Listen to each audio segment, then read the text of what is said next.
Right కాసేపట్లో పేలుడు ఘటనపై ప్రధాని ఉన్నత స్థాయి సమీక్ష నిర్వహిస్తారు. దీనికి సంబంధించి పూర్తి అప్డేట్స్ మా ప్రతినిధి రాజు లైవ్ లో అందిస్తారు. రాజు, ఈ సమీక్ష సమావేశంలో ఎవరెవరు పాల్గొనబోతున్నారు, ఎలాంటి కీలక నిర్ణయాలు తీసుకునే అవకాశం ఉంది, డీటెయిల్స్ ఏంటి?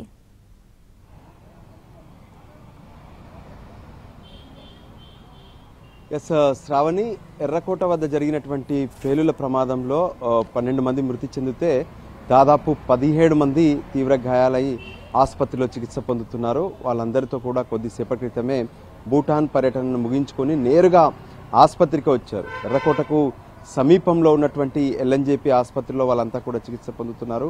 వాళ్ళను పరామర్శించారు. ఆ పేలుడు ఘటన జరిగినప్పుడు ఉన్నటువంటి వివరాలను కూడా ప్రధానమంత్రి స్వయంగా బాధితులను అడిగి తెలుసుకున్నారు. ఎప్పుడైతే 2 రోజుల క్రితం సాయంత్రం 6:52 ఎర్రకోట ముందు పేలుడు ఘటన జరిగిందో ఆ వెంటనే కేంద్ర హోంశాఖ మంత్రి అమిత్ షాతో ప్రధానమంత్రి స్వయంగా ఫోన్లో మాట్లాడి దీనికి సంబంధించినటువంటి విషయంలో ఉగ్రవాదుల కట్టడి కోసం పూర్తి స్థాయిలో చర్యలు తీసుకోవాలి, దానికి అనుగుణంగా ఏదైతే ఢిల్లీలో కూడా అప్రమత్తంగా ఉండాలన్నటువంటి అన్ని అంశాలపైన కూడా ఎప్పటికప్పుడు ప్రధానమంత్రి పర్యవేక్షిస్తూనే ఉన్నారు. మరోవైపు నిన్న భూటాన్ పర్యటనలో అక్కడ కార్యక్రమంలో ప్రసంగిస్తూ కూడా ప్రధాని ఎర్రకోట ప్రస్తావన తీసుకొచ్చారు. ఎర్రకోట దగ్గర జరిగినటువంటి పేలుళ్ల ఘటనను బాధాకరంగా చెప్తూనే దీనికి బాధ్యులు ఎవరైతే ఉన్నారో వాళ్ళను విడిచిపెట్టేది లేదు, ఖచ్చితంగా ఇక్కడ ఉన్నటువంటి బాధితులకు న్యాయం చేస్తామన్న విషయాన్ని కూడా ప్రధానమంత్రి స్పష్టం చేశారు. దానికి అనుగుణంగానే ఢిల్లీకి చేరుకుంటూనే ఒకవైపు బాధితులను కలవడం, ఆ తర్వాత మరికొద్ది సేపట్లో అంటే సరిగ్గా 5:30 గంటలకు ప్రధాని ఉన్నత స్థాయి సమావేశం నిర్వహించబోతున్నారు. ఈ సమావేశానికి జాతీయ భద్రతా అడ్వైజర్గా ఉన్నటువంటి అజిత్ దోవల్, మరోవైపు కేంద్ర హోంశాఖ మంత్రి, రక్షణ శాఖ మంత్రి కూడా హాజరవుతారు. ఈ సందర్భంగా ఇప్పటి వరకు ఎర్రకోట పేలుళ్లకు సంబంధించినటువంటి అప్డేట్స్ పైన ప్రధానంగా చర్చ జరగబోతుంది. అంటే నిన్న అటు వరకే దీనికి సంబంధించి ఏమేమి జరిగింది ఏంటి అనేది కేంద్రానికి ఒక ప్రాథమిక రిపోర్ట్ కూడా వెళ్ళింది. సో ఈ రోజు వరకు ఉన్నటువంటి డీటెయిల్స్ పైన దీని మూలాలేంటి, ఎర్రకోట వద్ద జరిగినటువంటి ఘటనలు మళ్ళీ దేశంలో జరగకుండా ఉండాలంటే ఎటువంటి చర్యలు తీసుకోవాలి, ఇప్పటి వరకు ఈ జైషే మహమ్మద్ నుంచి ఉన్నటువంటి ఆ ఉగ్రవాద లింకులు జమ్మూ కాశ్మీర్లో ప్రత్యేకంగా సోఫియాన్ కావచ్చు, మరోవైపు పుల్వామా, అనంతనాగ్ ప్రాంతాల్లో ఉన్నటువంటి ఆ డాక్టర్లకు సంబంధించినటువంటి కదలికలు మొత్తం కూడా ఇన్వెస్టిగేషన్లో ఇప్పటి వరకు ఉన్నటువంటి అప్డేట్స్ పైన ప్రధానమంత్రికి వివరించబోతున్నారు. ఇక మరోవైపు ప్రధానమంత్రి సైతం ఇక పైన ఈ ఉగ్రవాదుల కట్టడి కోసం ఎటువంటి చర్యలు తీసుకోవాలనే దాని మీద కూడా ప్రత్యేకంగా దిశానిర్దేశం చేసే అవకాశం కనిపిస్తుంది. ఎందుకంటే గతంలోనే ఏ విధంగానైతే పాకిస్తాన్ పహల్గామ్లో చేసినటువంటి ఉగ్రదాడి తర్వాత ఆ పూర్తి స్థాయిలో పాకిస్తాన్ను కట్టడి చేసేందుకు అక్కడ ఉన్నటువంటి ఉగ్ర శిబిరాలపైన ఆపరేషన్ సింధూర్ పేరుతో భారత సైన్యం దాడి కూడా చేసింది. దేశంలో ఉన్నటువంటి ఉగ్రవాదులను ఎప్పటికప్పుడు మట్టు పెడుతూ మరోవైపు వాళ్ళకు సహకరిస్తున్నటువంటి వాళ్ళను కూడా కట్టడి చేస్తున్నటువంటి పరిస్థితి ఉంది.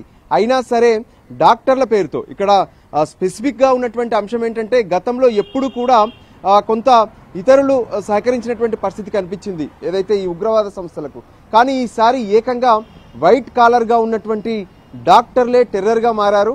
సో ఖచ్చితంగా ఈ అంశాన్ని కేంద్రం సీరియస్గా తీసుకుంది. అందుకోసమే ఇటువంటి లింకులు ఎక్కడెక్కడ ఉన్నాయి, ఆ ఉగ్రవాదులకు సహకరిస్తున్నటువంటి వాళ్ళు కావచ్చు, స్లీపర్ సెల్స్ కావచ్చు, వీళ్ళందరినీ కూడా ఏరి పారేయాల్సినటువంటి అవసరం ఉందనే ఆలోచనతో కేంద్రం కనిపిస్తుంది. దానికి సంబంధించి గత కొన్ని నెలలుగా ప్రత్యేకంగా ఆపరేషన్లు కొనసాగుతున్నప్పటికీ కూడా వాళ్ళు బయటకు తెలియకుండా ఏ విధంగానైతే అటు డాక్టర్లు చేసినటువంటి ఈ టెర్రర్ ప్లాన్ను బయట పడుతున్నటువంటి సమయంలోనే ఎర్రకోట వద్ద పేలుడు జరిగింది. సో వీటన్నిటిని కూడా ప్రధానమంత్రి ఈ సమావేశంలో చర్చిస్తారు.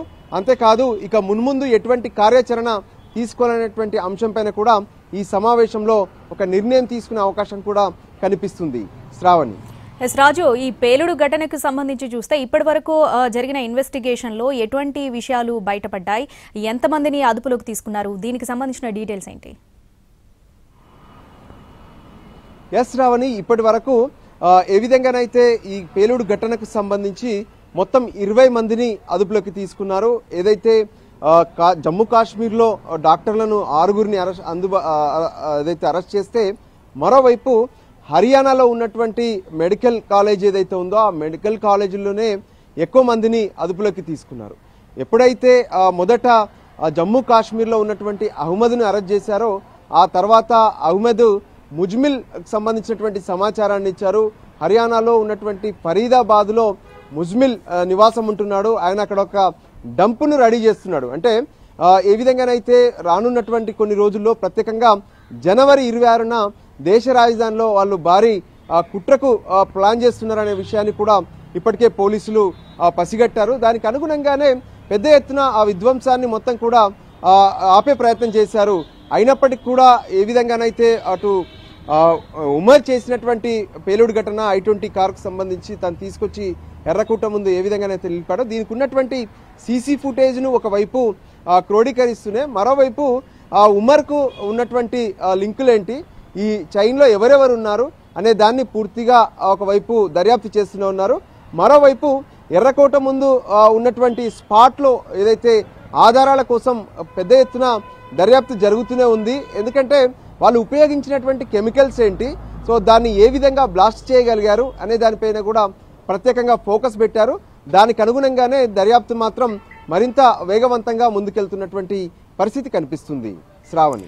రాజు, ఒకసారి కారణాలు కనుక చూస్తే ఈ ఎర్రకోట అనేది ఎప్పుడు కూడా హై అండ్ సెక్యూరిటీ ఉండే ప్లేస్. ఆ ప్రాంతంలోనే అసలు ఎంచుకోవడానికి గల కారణాలు ఎటువంటి కారణాలు కనిపిస్తున్నాయి?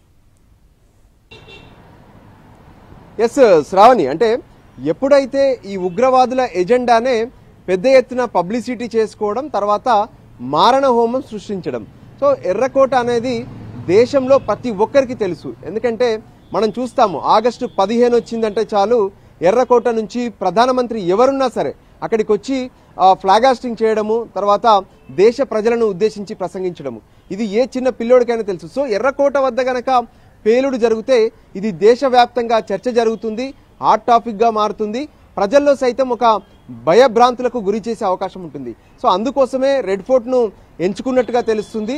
అయితే వాస్తవానికి వాళ్ళు మరింత పెద్ద ఎత్తున ప్లాన్ చేశారు. అప్పటికే ఈ కుట్రలన్నింటినీ కూడా పోలీసులు భగ్నం చేసినప్పటికీ ఉమర్ మాత్రం ఫరీదాబాద్లో ఉన్నటువంటి మెడికల్ కాలేజీ నుంచి ఢిల్లీకి చేరుకొని రెడ్ ఫోర్ట్లో ఉన్నటువంటి పక్కనే ఉన్నటువంటి పార్కింగ్లో చాలాసేపు తను వెయిట్ చేసి చివరికి ఆ పేలుడుకు పాల్పడ్డాడు. ఇది ఆత్మాహుతి దాడిగా కూడా ఇప్పటికే భావిస్తున్నారు. సో దానికి అనుగుణంగానే ఇన్వెస్టిగేషన్ కూడా కొనసాగుతుంది. సో ఇప్పటి వరకు ఏ విధంగానైతే ఉన్నటువంటి ఆధారాలు వీటన్నిటిని బేస్ చేసుకునే కేంద్ర ప్రభుత్వం ఎన్ఐఏకు సమాచారం ఇచ్చింది, వాళ్ళే దీన్ని ఇన్వెస్టిగేషన్ చేయాలని. సో ఎన్ఐఏ ఇప్పటికే రంగంలోకి దిగి దీనికి సంబంధించినటువంటి ఉగ్రవాద మూలాలపైన పూర్తి స్థాయిలో ఫోకస్ పెట్టి ఏదైతే దర్యాప్తు కొనసాగిస్తున్నటువంటి పరిస్థితి కనిపిస్తుంది. Right Raju, thanks for the updates.